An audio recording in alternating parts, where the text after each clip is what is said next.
Welcome back to our channel Jilebi cuisine. ഇനി നമുക്കൊരു special cake തന്നെ തയ്യാറാക്കാം.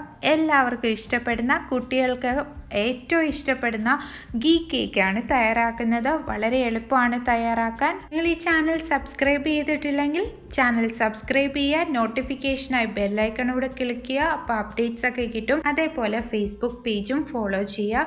നിങ്ങൾ സപ്പോർട്ട് ചെയ്യുമെന്ന് കരുതുന്നു. കേക്ക് ബേക്ക് ചെയ്യുന്നത് സ്റ്റൗ ടോപ്പിലാണ്. അപ്പോൾ അതിനായിട്ട് ഞാനിവിടെ ഒരു കുക്കറിലാണ് ബേക്ക് ചെയ്യുന്നത്. നിങ്ങൾ കുക്കർ തന്നെ ഉപയോഗിക്കണമെന്നില്ല. ഒരു വലിയ പാത്രം, അതായത് കേക്ക് ടിന്നേക്കാളും വലിയൊരു പാത്രം ഉപയോഗിച്ചാൽ മതി. അതിനെ ലോ ഫ്ലെയിമിൽ വെച്ച് കൊടുക്കുക. എന്നിട്ടതൊന്ന് ചൂടാക്കി എടുക്കുക. ആദ്യം തന്നെ നമുക്ക് ഇതിലേക്ക് ചേർക്കാനുള്ള മൈദ ഇടഞ്ഞെടുക്കാം. അതായത് ഒരു 1.5 കപ്പ് മൈദയാണ് ഞാനിവിടെ ഉപയോഗിക്കുന്നത്. ഇതിലേക്ക് ബേക്കിംഗ് പൗഡർ കൂടെ ചേർത്ത് കൊടുക്കാം. 1.5 ടീസ്പൂൺ ആണ് ഞാനിവിടെ ഉപയോഗിക്കുന്നത്. 4 ടീസ്പൂൺ ഉപ്പൂടെ ചേർത്ത് കൊടുക്കാം. നല്ലപോലെ ഒന്ന് ഇടഞ്ഞു കൊടുക്കാം.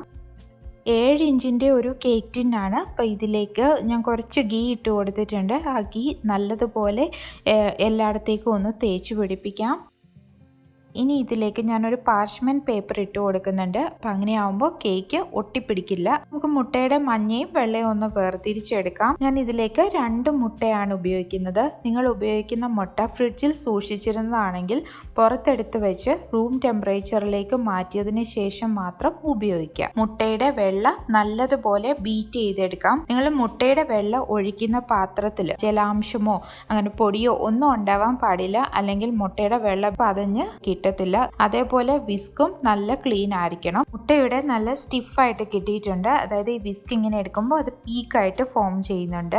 ഈ കേക്കിന്റെ കീ ഇൻഗ്രീഡിയൻറ്റ് ഗീ നമുക്ക് ചേർത്ത് കൊടുക്കാം. 1/2 കപ്പാണ് ഒഴിച്ചു കൊടുത്തിരിക്കുന്നത്, അല്ലെങ്കിൽ 107 ഗ്രാം. നെയ്യ് നല്ലതുപോലെ ഒന്ന് ബീറ്റ് ചെയ്തെടുക്കാം.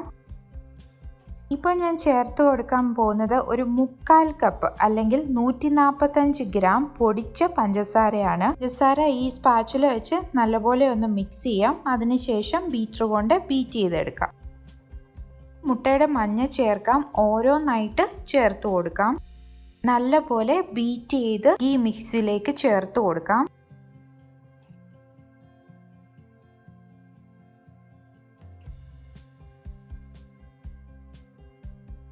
ഒരു ടീസ്പൂൺ വാനില എസൻസ് കൂടെ ചേർത്ത് കൊടുക്കാം. ഇതിലേക്ക് നമ്മൾ ഇടഞ്ഞു വെച്ചിരിക്കുന്ന മൈദ കുറേശ്ശെയായിട്ട് ചേർത്ത് കൊടുക്കണം.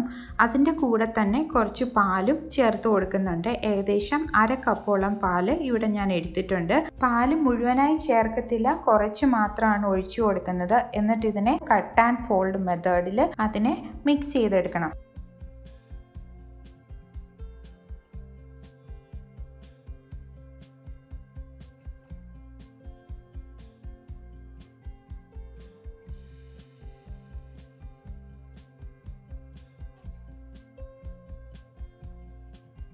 ബീറ്റർ വെച്ചിട്ട് ഒരു മീഡിയം സ്പീഡിൽ ഒന്ന് നമുക്ക് ബീറ്റ് ചെയ്തെടുക്കാം. മുട്ടയുടെ വെള്ളം അടിച്ചു വെച്ചിരിക്കുന്നത് അതിൻ്റെ പകുതി ഇപ്പോൾ ചേർത്ത് കൊടുക്കാം. എന്നിട്ട് അതിനെ കട്ട് ആൻഡ് ഫോൾഡ് മെത്തേഡിൽ തന്നെ മിക്സ് ചെയ്ത് ചേർക്കണം. അതിനുശേഷം ബാക്കിയുള്ളതും ചേർത്ത് കൊടുത്ത് നല്ലതുപോലെ മിക്സ് ചെയ്ത് എടുക്കണം. കേക്ക് ബാറ്റർ ഇപ്പോൾ തയ്യാറായിട്ടുണ്ട്. ഒരു റിബൺ രീതിയിൽ ഈ ബാറ്റർ നമ്മളിങ്ങനെ ഒഴിക്കുമ്പോൾ വീഴുന്നത്, അതാണ് അതിൻ്റെ ഒരു കൺസിസ്റ്റൻസി എന്ന് പറയുന്നത്. ഇനി നമുക്കിത് കേക്ക് ടിന്നിലേക്ക് മാറ്റാം.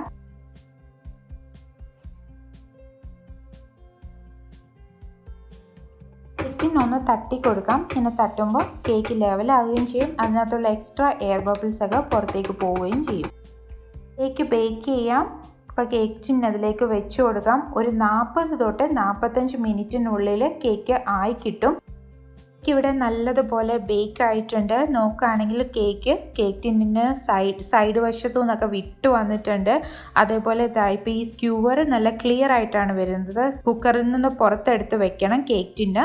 എന്നിട്ട് അത് നല്ലതുപോലെ തണുത്തതിന് ശേഷം മാത്രമേ കേക്ക് കേക്ക് ടിന്നിൽ നിന്ന് എടുക്കാൻ പാടുള്ളൂ. ഇപ്പോൾ തണുത്തിട്ടുണ്ട്. അപ്പോൾ നമുക്ക് കേക്ക് ടിന്നിൽ നിന്ന് എടുക്കാം. അപ്പോൾ ഇതുപോലെ കത്തി വെച്ച് ഒന്ന് ചുറ്റിച്ചു കൊടുക്കാം. അപ്പോൾ സൈഡൊക്കെ വിട്ടു വരും. ഇനി ഇതുപോലെ കമത്തിയിട്ട് ഇങ്ങനെ ഒന്ന് എടുത്താൽ മാത്രം മതി. ഇതിൻ്റെ നല്ല ഗോൾഡൻ കളറിലൊക്കെ കിട്ടിയിട്ടില്ലേ, ബട്ട് മേൽവശത്ത് ആ ഒരു കളറ് കിട്ടിയിട്ടില്ല. അത് നമ്മൾ കുക്കറിൽ സ്റ്റൗ ടോപ്പിൽ ബേക്ക് ചെയ്യുന്നത് കൊണ്ടാണ്.